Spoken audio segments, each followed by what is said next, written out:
Israel Iran से लेकर Lebanon तक नई साजिशों के जाल बुन रहा है, लेकिन उसके बरसों पुराने साथी साथ छोड़ रहे हैं। इस जंग ने यह तो साफ कर दिया है कि दुनिया अब दो हिस्सों में बंट गई है, दो फाड़ हो चुकी है। और इस वक्त की सबसे बड़ी खबर यूरोप से आ रही है, जहां इटली की पीएम जॉर्जिया मेलोनी ने इजराइल को ऐसा तगड़ा झटका दिया जिसके बारे में किसी ने सोचा भी नहीं था।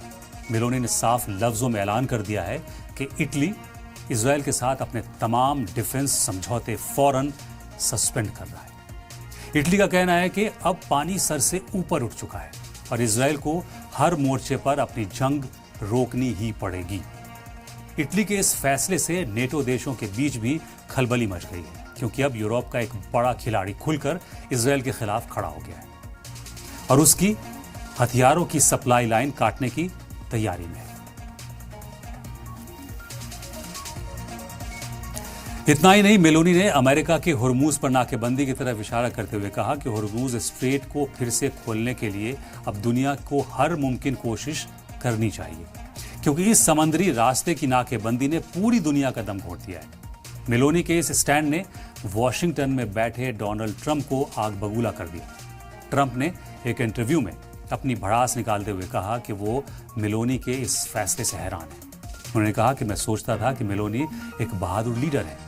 ट्रंप ने यहां तक कह दिया कि मेलोनी को इस बात की परवाह ही नहीं है कि ईरान के पास न्यूक्लियर हथियार होंगे या नहीं, और अगर ऐसा हुआ तो ईरान 2 मिनट के अंदर इटली को तबाह कर सकता है। लेकिन इस बयान के बाद ट्रंप ने हुर्मुज का ब्लॉकेड खत्म कर दिया, पीछे हट गए, क्योंकि अब यूरोप की फिजा ट्रंप के हक में नहीं है।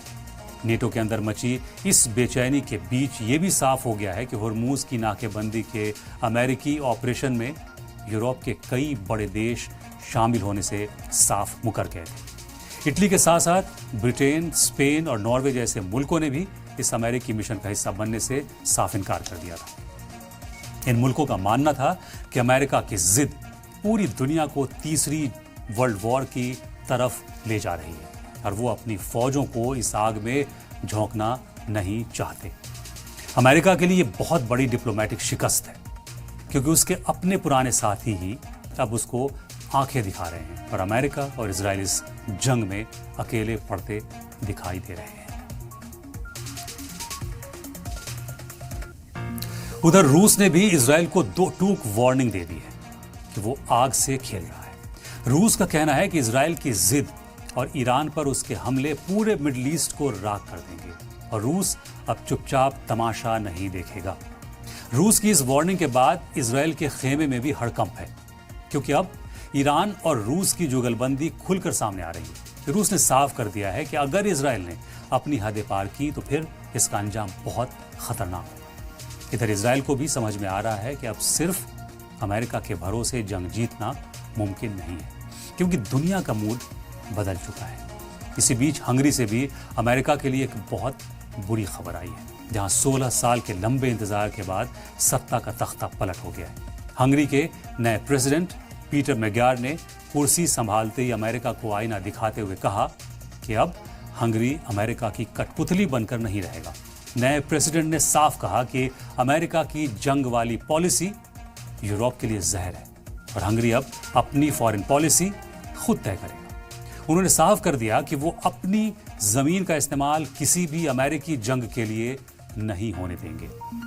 ये अमेरिका के लिए यूरोप में एक और बड़ा झटका है, क्योंकि उसका एक और वफादार साथी अब बागी हो चुका है। अब तक हंगरी की फॉरेन पॉलिसी अमेरिका के इशारों पर तय होती थी। अब इस जंग की कहानी उस मोड़ पर है जहां अमेरिका और इजराइल पूरी दुनिया में अलग थलग पड़ते जा रहे हैं। अभी तक तो नेटो मुल्क अमेरिका से ही अपना दामन छुड़ा रहे थे, लेकिन इजराइल के खिलाफ कोई मुल्क बोलने की हिम्मत नहीं कर रहा है। लेकिन अब इटली इजराइल को आंखें दिखा रहा है। रूस आग से खेलने पर धमकी दे रहा है।